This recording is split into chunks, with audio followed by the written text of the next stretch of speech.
পরিবেশ সচেতনতামূলক এই কার্টুনের মতোই নির্বিচারে উজাড় হচ্ছে বনভূমি, মানুষের অতিরিক্ত চাহিদা পূরণ করতে হচ্ছে নগরায়ন, কাটা হচ্ছে গাছ, দখল হচ্ছে আবাদি জমি, যার শেষ পরিণতি ভোগ করতে হবে মানুষকেই।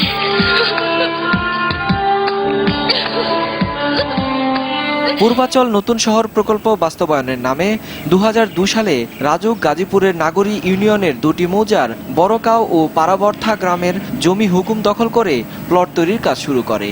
অধিগ্রহণকৃত এ জমির 4 ভাগের 3 ভাগই ছিল ঘন ও মিশ্র বনভূমি, আর উঁচু ভূমি ও শালবনের পরিমাণ ছিল 1300 একর। বিভিন্ন রকমের আম, জাম, কাঁঠাল, তারপরে ফলক জাল। এখন তো মনে করেন মাটি কেটে নিচ্ছে, এখন ফসলই হয় না, মরুভূমি করে লিছে। তবে এ এলাকায় এখন আর আবাদি জমি ও বনভূমি খুঁজে পাওয়ার উপায় নেই।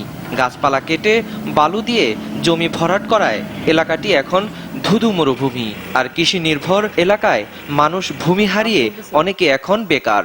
এলাকার মানুষ সবাই চাষাবাদ করতো, রাজুকে জমি নিছে, জমি নেওয়ার পরে তো আর চাষাবাদের জমি নেই। এগুলিতে খাল কেটে বিনাশ করে হয়েছে।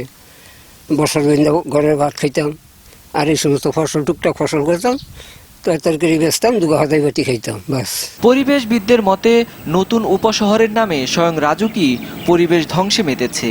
আইন তো মানছেনই না, বরং হাইকোর্টের আদেশকেও বৃদ্ধাঙ্গুলি দেখাচ্ছে। কিন্তু রাজুকের পূর্বাচল প্রকল্পের যেই অংশ পারাবার্থা এবং বড়কাও মৌজায় হচ্ছে, তার বিরুদ্ধে আমাদের তীব্র আপত্তি।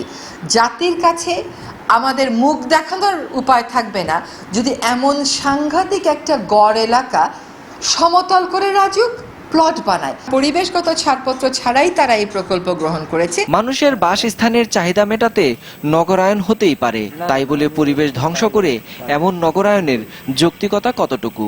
রাজুক এই কাজ দীর্ঘদিন ধরে করে আসছিল, এবং আমি বিশ্বাস করতে কষ্ট হয় যে এখনো যখন প্রবলভাবে মানসিকতা এর বিরুদ্ধে প্রতিরোধ গড়ে তুলছে, সরকার প্রধান থেকে শুরু করে মহামান্য আদালতের সর্বোচ্চ আদালত থেকে রায় দেওয়া আছে, সত্যিকার অর্থে বারংবার এই অন্যায় কাজ করে পার পাওয়ার কারণেই সরকারি সংস্থাগুলো এখন নিজেরাই দানবে পরিণত হয়েছে, রক্ষক হয়েছে ভক্ষক।